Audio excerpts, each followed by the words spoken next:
Hello children, I am Vinod Sir from SM Public School Thrissur शंभुवन Jaunpur. तो बच्चों, आज हम क्लास 12 की मैथमेटिक्स में टाइप्स ऑफ फंक्शन बताएंगे। फलनों के प्रकार। फलनों को हम प्रचित्रण भी कहते हैं, तो आप इसे प्रचित्रण के प्रकार भी कह सकते हैं।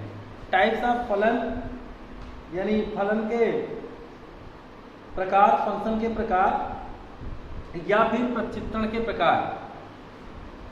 तो कक्षा 11th में का पोर्शन जो हमने पढ़ाया कक्षा 11th में, तो उसमें आपको कुछ विशिष्ट प्रकार के फलन, कुछ विशेष प्रकार के फंक्शन, जैसे तत्समक फलन, मापांक फलन, परिमेय फलन, बहुपदी फलन, साइनम फलन, इन सब का बताया और फंक्शनों के जोड़ घटाना और गुणा भाग के बारे में बताया। अब आगे हम चर्चा करेंगे उसके आगे। अब टाइप्स ऑफ फलन का, टाइप्स ऑफ फलन में देखेंगे कि डोमेन के अवयव और सह डोमेन के अवयव किस तरह से एक दूसरे से रिलेटेड है, किस तरह से एक दूसरे से रिलेटेड है, उसी आधार पे हम करते हैं। जैसे सपोज करो कि दो समुच्चय हैं x और y, दो समुच्चय हैं x और y। तो x जो है, हाँ, एक फलन है x to y, फलन x to y, फलन f x से y में, x से y में एक फलन है, x से y में एक फलन है जो इस प्रकार से संबंधित है कि x के जो अवयव हैं, सपोज करो कि 1 2 3 4,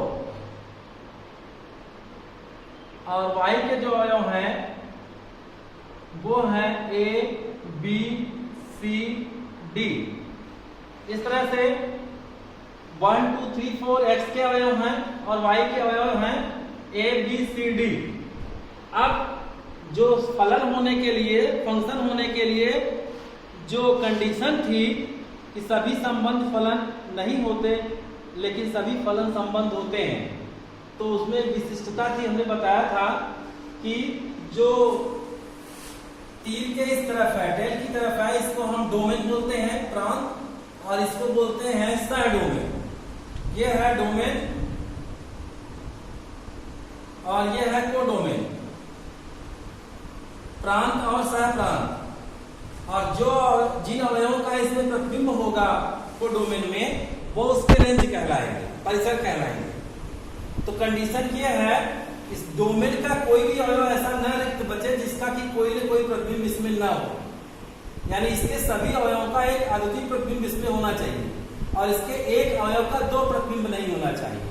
दो या दो से अधिक अवयवों का एक प्रतिबिंब सह डोमेन में प्राप्त हो सकता है, लेकिन एक अवयव का सह डोमेन में दो प्रतिबिंब नहीं प्राप्त हो सकता।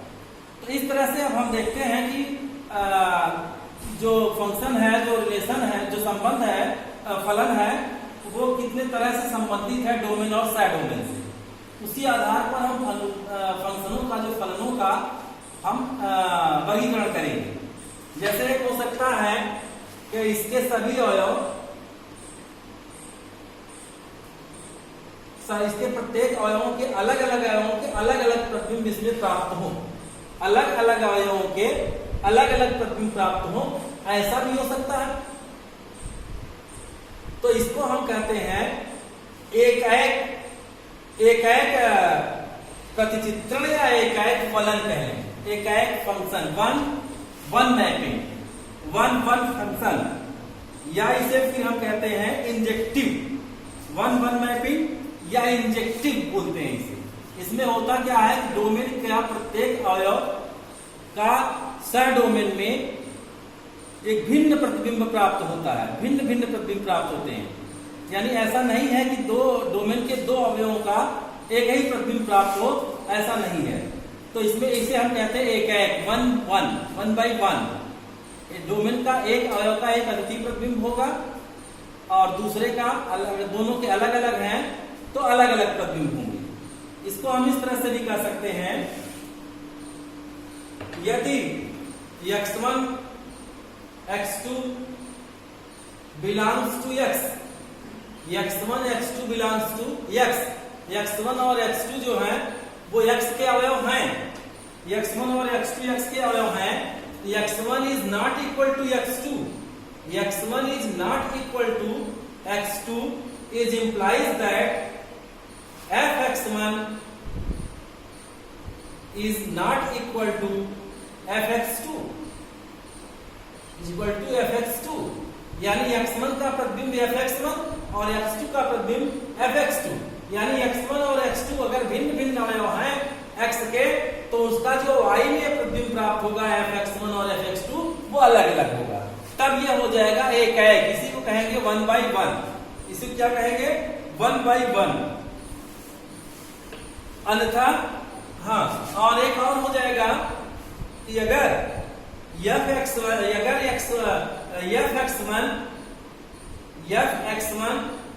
इज इक्वल टू fx2, अगर y के दो प्रतिबिंब इसमें प्राप्त होते हैं, ऐसा तभी होगा, is implies that x1 is equal to x2, अगर x1 is equal to x2 होगा तभी इसके दो प्रतिबिंब प्राप्त होंगे। इसका मतलब कि दो प्रतिबिंब अगर समान हैं तो दोनों के जो डोमेन में अवयव हैं वो भी सिमिलर होंगे, समान होंगे, एक ही होगा, यानी डोमेन का एक ही अवयव होगा। अगर fx1 और fx2 बराबर हैं तो x1 और x2 अलग होगा, x1 x2 बराबर होगा तो प्रतिबिंब एकाएक होगा, अन्यथा क्या हो जाएगा बहुएक हो जाएगा। अब देखिए, अगर यह कहता है कि x1 is not equal to x2, x1 is not equal to x2, यानी x के दो अलग अलग अवयव हैं, और implies that fx1 is equal to fx2 is equal to fx2। तो देखिए यहां x1 इज नॉट इक्वल, ये समझिए, सिद्ध करने में आपको बहुत मदद करेगा। कोई दिया हुआ फंक्शन एकाएक है कि बहुएक है, यह सिद्ध करने के लिए यही प्रोसेस आपको मदद करेगा। इसको ध्यान समझिए, मैं एग्जांपल समझाते हैं आपको। x1 is not equal to x2, यानी x1 और x2 जो अभिन्न अवयव हैं x के, तो उनका जो प्रतिबिंब fx1 बराबर fx2 प्राप्त हुआ, यानी दोनों भिन्न अवयवों का जो प्रतिबिंब है वो सेम है, fx1 बराबर fx2, तब ये बहुएक हो जाएगा, यानी तब ये एकाएक नहीं होगा, यानी ये एकाएक नहीं होगा, एकाएक नहीं होगा, यह बहुएक होगा। और ये दोनों कंडीशन पे अगर खरा उतरता है तब वो एकाएक होगा। जैसे अभी एक एग्जांपल समझिए, fx इज इक्वल टू, एक फंक्शन दिया है fx is equal to x square, fx is equal to x square, और जो संबंध है संबंध f n टू n, संबंध f n टू n, यानी डोमेन भी n और सह डोमेन भी n, डोमेन भी n है और सह डोमेन भी n है, और जो परिभाषा दिया है fx is equal to x square और x बिलोंग्स टू n। तो अब यहां देखिए आप, अब अगर इसका आप कोई अवयव लेते हैं, जैसे एक लेते हैं 1, x इज इक्वल टू 1 लेते हैं, तो इसका मतलब हो गया कि इसका जो प्रतिबिंब होगा वो 1 प्राप्त होगा, f1 इज इक्वल टू हो जाएगा 1। और देखिए यहां x बराबर 2 लेते हैं तो f2 इज इक्वल टू हो जाएगा 4, f3 इज इक्वल टू 9, ऐसे हो जाएगा। इसका मतलब हुआ कि अगर हम इसके दो अवयव अलग अलग ले लें, x1 बराबर 1 ले लें, x2 बराबर 2 ले लें, तो fx1 बराबर 1 आएगा, fx2 बराबर 4 आएगा। तो यहाँ x1 बराबर नहीं है x2 के, तो fx1 भी बराबर नहीं होगा fx2 के, तो संबंध एकाएक होगा, यानी 1 का प्रतिबिंब 1 प्राप्त होगा, 1 का प्रतिबिंब 1 प्राप्त होगा, 1 2 3 4 5 and so on, 1 2 3 4 5 6 7 8 9 and so on. तो 1 का प्रतिबिंब 1 और 2 का हो जाएगा 4, 3 का हो जाएगा 9, 4 का 16, 3 का हो जाएगा 9, 4 का हो जाएगा 16, इस तरह से प्राप्त होंगे, और ये दोनों ही समुच्चय n होंगे। अब n से n में जो संबंध स्थापित करेंगे, इस फलन के आधार पर 1 का 1, 2 का 4, 3 का 9 और 4 का 16, इस तरह से डोमेन के जो डोमेन है, डोमेन के किसी एक अवयव का एक अद्वितीय अवयव से प्राप्त हो रहा है, लेकिन सह डोमेन में कोई ऐसा अवयव नहीं है जिसके कि जो किसी का प्रतिबिंब हो, ऐसा कोई नहीं है, इसलिए 1 1 होगा। अब इसी फंक्शन को देखो बेटा, अभी हमने जो बताया कि कब ये एकाएक होगा और कब बहुएक होगा। अब बहुएक के लिए देख लो आप क्या कंडीशन अप्लाई करेंगे। बहुएक के लिए है, अब देखिए अगर यही फलन हो जाए, फलन f r to r, r से r में जो संबंध है यानी रियल नंबर से रियल नंबर में, वास्तविक संख्या का वास्तविक संख्या से जो संबंध है वो परिभाषित है fx is equal to x square, fx is equal to x square से। जब fx is equal to x square से, तो आप चाहे इसको ग्राफ से देख लें चाहे प्रचित्रण से देख लें, इसीलिए हमने कहा ग्राफ से भी देखना सीखिए, प्रचित्रण से भी देखना सीखिए। अब ग्राफ से आप देखेंगे तो fx is equal to x square का जो ग्राफ प्राप्त होगा वो इस तरह से प्राप्त होगा। खींचा था आपने, इधर 1 2 3 and so on, then -1 -2 -3 -3 -4 and so on, 1 2 3 and so on, और ऊपर 1 2 3 4 एंड so on।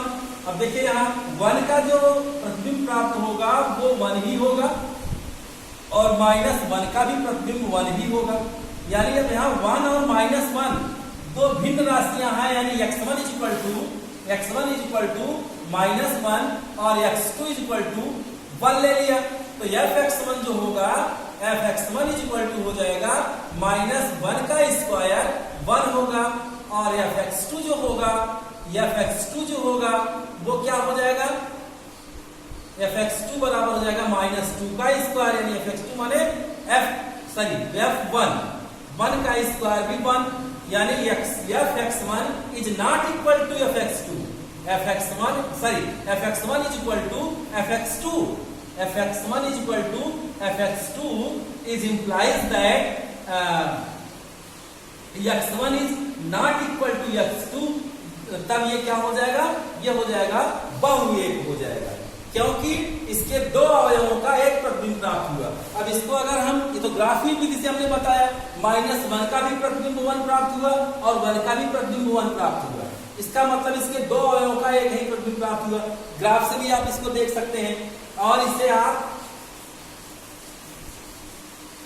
इसको ध्यान से पढ़िए, आपको ये नीट में मदद, जेईई में मदद करेगा।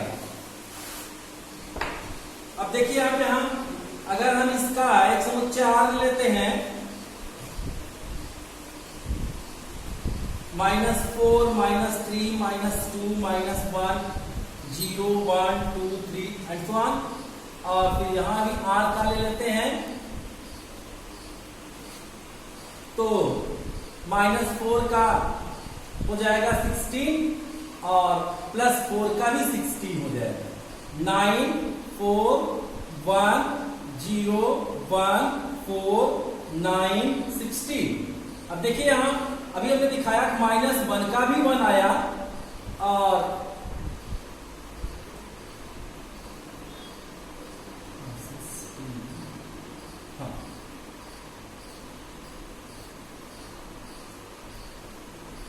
-1 का भी 1 आया और इसका भी 1 आया, दो अलग अलग अवयवों का एक ही प्रतिबिंब प्राप्त हुआ।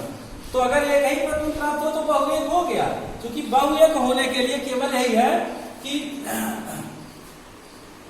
2 या 2 से अधिक अवयवों का एक प्रतिबिंब प्राप्त हो जाए, बस इतना है। 2 या 2 से अधिक अवयवों का एक प्रतिबिंब प्राप्त हो जाए तब वो क्या हो जाएगा, बहुएक। और अगर किसी एक अवयव का एक ही प्रतिबिंब प्राप्त हो तो डोमेन में, तब वो एकाएक होगा।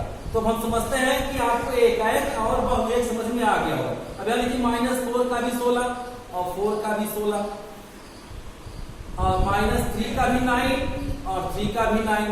तो हमको बहुत से नहीं ढूंढने हैं। अगर हमें संबंध में केवल मिल गया कि दो अवयवों का एक ही प्रतिबिंब है, तो खटाक से हम लिख देंगे कि ये बहुएक है। बहुत से नहीं ढूंढना है कि आप पूरा 100 250 ऐसे ढूंढें। 2 ही मिल गया तो हम तुरंत कह देंगे कि बहुएक है, और अगर सिंगल है तब वो एक है। तो अब आप एक समझ गए होंगे, यानी एक का मतलब कि जो डोमेन है, डोमेन के एक अवयव का सह डोमेन में एक ही प्रतिबिंब प्राप्त हो।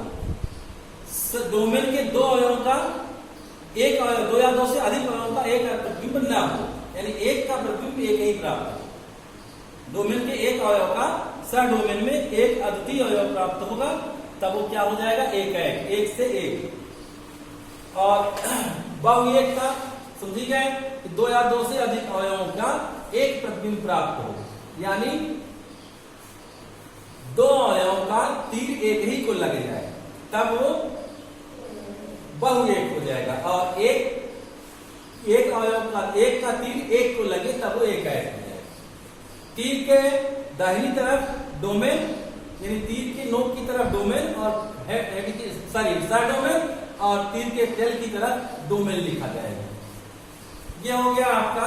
तो अब आप इस बात को समझ गए होंगे कि अगर x1 बराबर नहीं है x2 को, यदि x1 is not equal to x2 और x1 x2 बिलोंग्स टू समुच्चय x या a जो भी हो, तो x1 is not equal to x2 is implies that f(x1) is equal to f(x2), तब ये प्रतिचित्रण इसका जो होगा या फलन जो होगा वो बहुएक होगा, अन्यथा क्या हो जाएगा, एकाएक हो जाएगा। अगर f(x1) is not equal to x2 और f(x1) is not equal to f(x2), तब ये हो जाएगा एकाएक। एकाएक होने के लिए दो शर्त है, और बहुएक के लिए x1 is not equal to x2 और f(x1) is equal to f(x2) हो जाए, तब ये हो जाएगा बहुएक। तो दो तरह का हो गया, एक हो गया एकाएक और एक हो गया बहुएक। अब एक होता है आच्छादक, आंटू, आच्छादक अर्थात आंटू। आच्छादक का मतलब होता है कि समुच्चय जो ये संबंध है f(x2i) में डोमेन x है, सह डोमेन y है। डोमेन x है और सह डोमेन y है। ये है डोमेन अर्थात प्रांत, इसको प्रांत भी बोलते हैं। और ये हो गया कोडोमेन अर्थात सह डोमेन, कोडोमेन अर्थात सह प्रांत। तो अगर सह डोमेन का कोई भी अवयव ऐसा न बचे जो डोमेन के किसी न किसी अवयव का प्रतिबिंब न हो, यानी सबको तीर लगे, ऐसे आप हिंट में समझो, सबको तीर लगे तो आच्छादक, और किसी एक को भी तीर न लगे, मतलब सब बहुत से लोगों को लगा लेकिन एक या एक से अधिक लोगों को न लगे, तब वो हो जाएगा अंतःछेदी, जिसे इनटू मैपिंग बोलते हैं। इनटू फंक्शन, आंटू और इनटू। अब यहां पर देखिए आप, जैसे ये हो गया 1 2 3 4 A B C। अब देखिए यहां एक का प्रतिबिंब A, दो का A, तीन का B, चार का C। अब यहां देखिए सह डोमेन का जो अवयव है, सह डोमेन का अवयव जो है, यानी जो समुच्चय y का अवयव है, उसमें कोई भी ऐसा नहीं है जो डोमेन के किसी न किसी अवयव का प्रतिबिंब नहीं है, तब ये कहलाएगा आच्छादक। तब ये कहलाएगा आच्छादक। अगर इसमें कोई एक भी अवयव बच गया, तब ये हो जाएगा अंतःछेदी, तब ये आच्छादक नहीं है। यानी अगर कोडोमेन में सबको तीर लगा, अगर सबको तीर लगे, तब जान लेना कि वो आंटू यानी आच्छादक है। और अगर कोई एक भी है जिसको तीर न लगे, एक या एक से अधिक को तीर न लगे, तब जान लेना कि वह अंतःछेदी है। संबंध तो होगा लेकिन तब ये अंतःछेदी हो जाएगा, और अगर सबको तीर लग गया तब क्या हो जाएगा, आच्छादक हो जाएगा। तो इस तरह से चार प्रकार के ये हैं। अब आप इसका जो प्रकार बना सकते हैं, एकाएक, बहुएक, आच्छादक और अंतःछेदी। एकाएक मतलब डोमेन का एक अवयव का एक प्रतिबिंब होगा, दूसरे अवयव का अलग प्रतिबिंब, तीसरे का अलग प्रतिबिंब होगा, लेकिन कोई भी दो अवयव डोमेन में ऐसा नहीं होगा जिसका एक से अधिक प्रतिबिंब हो, तब वो एकाएक हो जाएगा। और बहुएक है तो डोमेन के दो या दो से अधिक अवयवों का सह डोमेन में एक ही प्रतिबिंब प्राप्त हो जाएगा, तब वो हो जाएगा बहुएक, तब हो जाएगा बहुएक। और तीसरा है आच्छादक। आच्छादक क्या है भैया? आच्छादक है यदि सह डोमेन का कोई भी अवयव ऐसा न हो जो कि डोमेन के किसी न किसी अवयव का प्रतिबिंब न हो, यानी सभी प्रतिबिंब हो, यानी जो रेंज होगा परिसर बराबर कोडोमेन, रेंज बराबर हो जाएगा कोडोमेन, यानी परिसर बराबर सह प्रांत। तब क्या हो जाएगा? परिसर के अवयव और सह प्रांत के अवयव सिमिलर जब हो जाएंगे तब हो जाएगा आच्छादक, और परिसर इस सबसे का सह प्रांत, तब तो वो हो जाएगा अंतःछेदी। तो ये हो गया आच्छादक और अंतःछेदी। तो चार प्रकार से हम इसका क्लासिफिकेशन एक ये। इसके बाद भी करेंगे, जैसे एक है एकाएक आच्छादक। एकाएक आच्छादक का मतलब एक एक अवयव का एक एक प्रतिबिंब सह डोमेन में प्राप्त हो और सह डोमेन में कोई भी अवयव न बचे, तब वह हो जाएगा एकाएक आच्छादक। जैसे ये है एकाएक आच्छादक, यह हो गया एकाएक आच्छादक। मतलब एक सह डोमेन का एक अवयव सह डोमेन के एक अवयव से रिलेटेड है और सह डोमेन में कोई भी अवयव रिक्त नहीं है, यानी कोई भी अवयव ऐसा नहीं जिसका कि जो कि किसी न किसी का प्रतिबिंब न हो, तब ये एकाएक आच्छादक कहलाता है। और अगर एकाएक है और कोई अवयव बच गया, जैसे अब ये देखिए इसमें ई हो गया, अब ये हो गया एकाएक अंतःछेदी। एकाएक तो है लेकिन सभी अवयवों को तीर नहीं लगा है, इसलिए अंतःछेदी भी है। एकाएक आच्छादक और एकाएक अंतःछेदी। इसी तरह से बहुएक आच्छादक और बहुएक अंतःछेदी। जैसे ये हो गया, अब ये बहुएक आच्छादक हो गया, बहुएक आच्छादक हो गया। अब अगर इसमें कोई अवयव बच जाए तब वो बहुएक अंतःछेदी हो गया। इस तरह से इसके फलनों का जो क्लासिफिकेशन करते हैं हम इतने टाइप से करते हैं: एकाएक, बहुएक, आच्छादक, अंतःछेदी। एकाएक आच्छादक, एकाएक अंतःछेदी, बहुएक आच्छादक और बहुएक अंतःछेदी। और प्रूव करने के लिए कोई फंक्शन दिया है तो हमें प्रूव करना है कि वो एकाएक है कि नहीं है, एकाएक है कि नहीं है, बहुएक है कि नहीं है। उसके लिए हमने बताया कि आप दो अवयव ले लेंगे, अगर वो जो कंडीशन सभी हमने समझाया उस पे फॉलो करते हैं तब जान लेना कि वो एकाएक है अन्यथा एकाएक नहीं है, तब जान लेना कि वो बहुएक है अन्यथा नहीं है। तो अब इसके बाद हम इसकी डेफिनेशन लिख देते हैं, आप इसको लिख लीजिए फिर इसके सवालों को लगाइए। के प्रकार में पहला है एकाएक फलन। एकाएक फलन को वन वन मैपिंग या वन वन फंक्शन भी बोल सकते हैं आप, या इंजेक्टिव कहते हैं, इंजेक्टिव फलन एफ ए टू बी। तो इसे पढ़ने का तरीका भी सीख ले। फलन यानी function F A to B, फलन एफ ए से बी में, एफ ए से बी में एक फलन है तो फलन एफ एकाएकी कहलाता है, यानी प्रांत ए के, प्रांत समझ रहे हैं इसको डोमेन बोलते हैं, प्रांत ए के अलग अलग अवयवों के सह प्रांत में सर्वथा अलग अलग यह प्रतिबिंब है। अर्थात x1 is not equal to x2, थोड़ी देर पहले समझा था, is implies that f(x1) is not equal to f(x2), यानी अलग अलग अवयवों के सह डोमेन में यानी को डोमेन में अलग अलग प्रतिबिंब प्राप्त हो, जहां x1 x2 belongs to a, या f(x1) is equal to f(x2) अगर है तो प्रदर्शित करता है कि x1 is equal to x2 होना चाहिए, जहां x1 x2 belongs to a, तब ये कहलाएगा एकाएक फलन।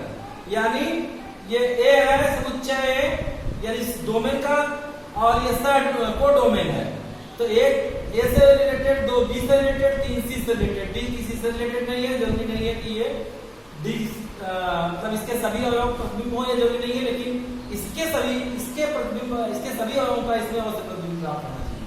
तो इसके अलग अलग अवयवों का इसमें अलग अलग प्रतिबिंब प्राप्त होगा, अतः ये एकाएक है। अलग अलग अवयवों का अलग अलग प्रतिबिंब, यानी देखो यहाँ x1 x2 अलग नहीं है, x1 x2 अलग, सॉरी x1 x2 एक नहीं अलग है, ये सभी अलग हैं, तो तीनों अवयव और तीनों अवयवों के अलग अलग प्रतिबिंब प्राप्त हुए, अतः यह एकाएक है। अब बेटा आप लिखो दूसरा है बहुएक फलन। हाँ तो बेटा दूसरा है फलनों के प्रकार में, दूसरा है बहुएक बहुएक फलन या बहुएक प्रक्षिप्तण भी आप इसे कह सकते हैं। फलन और प्रक्षिप्तण एक ही बात है। तो बहुएक फलन में इसे हम मेनी वन टाइपिंग कहते हैं, यानी अधिक का एक के साथ। मेनी वन माने कई का एक से, कई की तीर एक को लगे का हिंट समझाने के लिए कारण है। कई का तीर एक का लग जाए तो बहुएक हो जाएगा, और एक का तीर एक को लगे तब एक का एक हो जाएगा। तो यह ए टू बी यानी फलन ए से बी में एक फलन है, तो यह फलन यह बहुएक कहलाता है। बहुएक कहलाता है यदि प्रांत ए के दो या दो से अधिक अवयवों के सह प्रांत बी में केवल एक ही अवयव प्राप्त हो, तब वो कहलाएगा बहुएक फलन।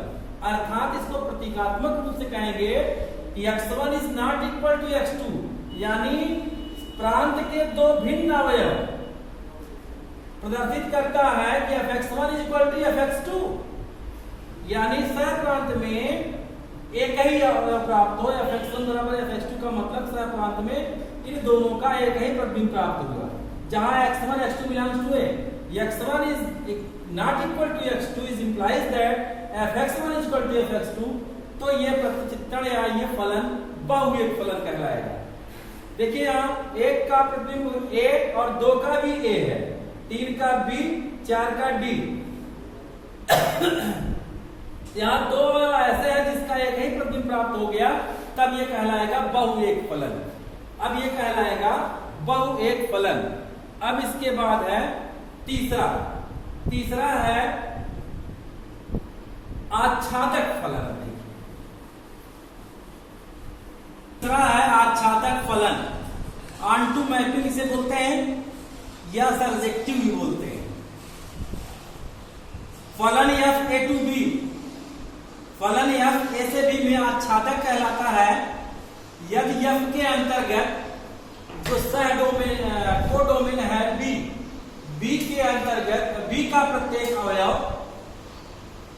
डोमेन ए के किसी न किसी अवयव का प्रतिबिंब हो, यानी जो समुच्चय बी है जिसे हम सह डोमेन कहेंगे, कोडोमेन कहेंगे, सह प्रांत का प्रत्येक अवयव डोमेन के किसी न किसी अवयव का प्रतिबिंब हो, तब ये कहलाएगा आंटू या आच्छादक फलन। जैसे देखिए यहाँ एक एग्जांपल है, 1 से रिलेटेड है, 2 ए से रिलेटेड है, 3 बी से रिलेटेड है, 4 सी से रिलेटेड है। यानी बी में कोई भी ऐसा अवयव नहीं बचना चाहिए जो सह प्रांत है, सह प्रांत का कोई भी ऐसा अवयव नहीं बचना चाहिए जो कि प्रांत के किसी न किसी अवयव का प्रतिबिंब ना हो। तो सभी प्रतिबिंब होने चाहिए। इसी कहा गया है कि y बिलोंग्स टू b के लिए a में एक अवयव x का अस्तित्व है कि fx is equal to y, fx is equal to y।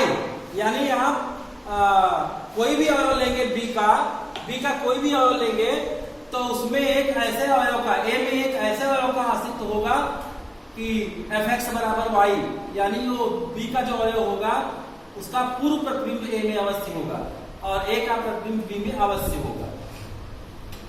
तो ये हो गया आपका तीसरा आच्छादक फलन।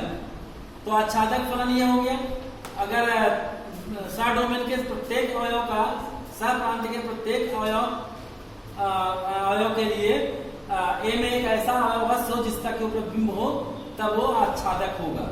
अब चौथा है अंतःक्षेपी, जिसे इनटू मैपिंग बोलते हैं।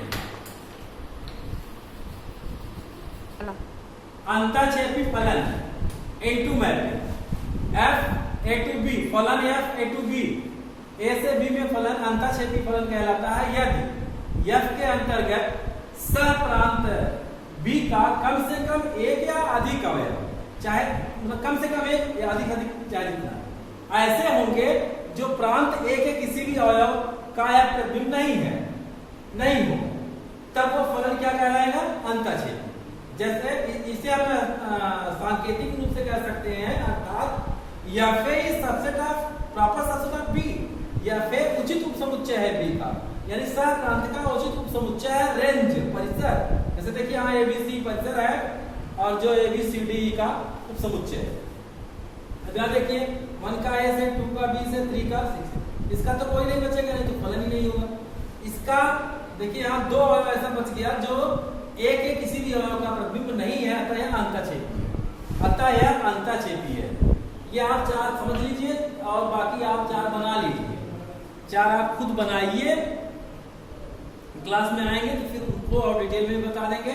जैसे आप कहें कि एकाएक अंतःक्षेपी या एकाएक आच्छादक। एकाएक अंतःक्षेपी मतलब सह डोमेन का अलग अलग अवयवों के डोमेन में अलग अलग प्रतिबिंब हो, लेकिन सह डोमेन में एक या एक से अधिक अवयवों का कोई प्रतिबिंब, किसी का भी प्रतिबिंब न हो, तब वो एकाएक अंतःक्षेपी हो जाएगा। जैसे ये एकाएक अंतःक्षेपी का भी उदाहरण है, अंतःक्षेपी का तो है, एकाएक अंतःक्षेपी का भी है। बहुएक अंतःक्षेपी भी होता है। जैसे अभी 3 का संबंध हम 2 का संबंध ए से कर दें, यहाँ दो अवयवों का एक प्रतिबिंब हो गया, तब ये बहुएक हो गया और अंतःक्षेपी हो गया, क्योंकि 3 अवयव किसी के भी प्रतिबिंब नहीं है। इसी तरह से एकाएक आच्छादक भी होता है और एकाएक अंतःक्षेपी। जैसे ए में 1 2 3 अवयव ले लें और बी में ए बी सी ले लें और एक दूसरे से रिलेटेड कर दें एक एक से 1 by 1, तब यह एकाएक आच्छादक हो गया। अब यह एकाएक आच्छादक हो गया और अगर इसमें एक बचा दे तो एकाएक अंतःक्षेपी हो जाएगा, एकाएक आच्छादक हो गया। बहुएक आच्छादक भी होता है, जैसे 4 ले लें और 4 हो जाए बी का, रिलेटेड कर दें, बी से संबंधित कर दें, 4 का प्रतिबिंब बी प्राप्त हो जाए। अब देखिए बहुएक हो गया और आच्छादक भी हो गया, तो बहुएक अंतःक्षेपी, बहुएक आच्छादक, एकाएक अंतःक्षेपी और एकाएक आच्छादक। इसको भी आप देख लेना, इसको भी बताएंगे कल। अब आप इसकी प्रश्नावली के जो सवाल आप लगा सकें, प्रूव कर सकें कि हाँ फलन अंतःक्षेपी है या आच्छादक है, वो करिएगा। बाकी कल और इसको पढ़ाएंगे, कुछ कंडीशंस आपको बतानी है जो बेसिक है और बहुत जरूरी है, वो कल हम आपको बताएंगे।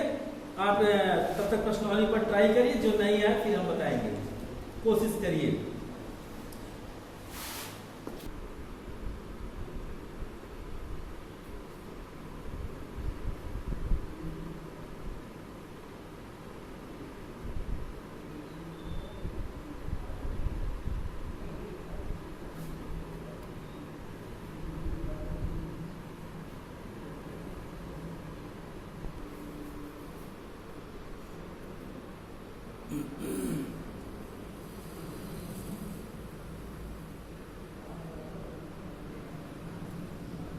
Classful types of functions learned.